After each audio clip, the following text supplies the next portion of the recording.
jamais entendu le conte du Petit Poucet? Pour retrouver le chemin de sa maison, le Petit Poucet a l'idée de semer des cailloux blancs.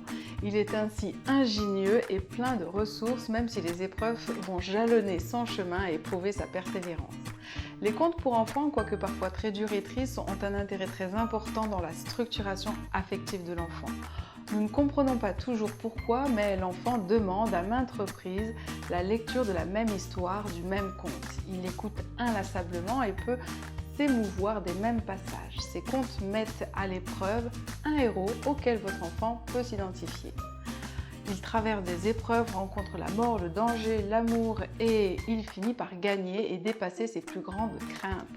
Grâce à ces histoires fantastiques, votre enfant développe son imaginaire, éprouve une multitude d'émotions qu'il peut verbaliser et dépasse ses plus grandes peurs, voire ses plus grandes angoisses.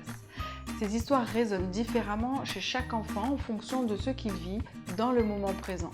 C'est ainsi que certains enfants vous demanderont le Petit Poucet, le Chaperon Rouge, Bambi et bien d'autres.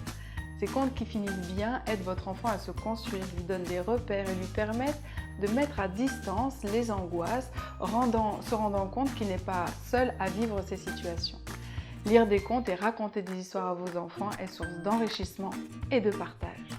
Je vous propose donc mes astuces pour amener votre enfant à mettre à l'œuvre son imagination et sa créativité. Prenez des cailloux et galets ramassés dans la nature par exemple et amusez-vous à peindre ou dessiner dessus des images, personnages et émotions.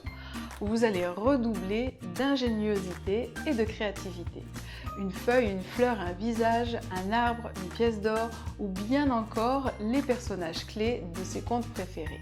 En créant ces petits galets de contes, vous réalisez un travail fin et précis qui demande du soin. Si vous regrettez certains tracés, certaines couleurs, vous pouvez laver votre galet et recommencer. Quand vos galets sont créés, au gré de vos envies et de vos idées, piochez dans un sac un certain nombre de galets au hasard et amusez-vous à raconter une histoire avec votre enfant. Écrivez ces histoires, dessinez-les et faites-en votre livre de famille. Vous pouvez amener votre enfant à recréer ses contes préférés et les mettre en scène. Il pourra ainsi retracer leur chronologie, le faire évoluer au gré de son imagination. Parfois même, prenez des kits de galets qui allient peinture et transfert. Pour les enfants les plus petits, cela facilite la mise en œuvre et la création.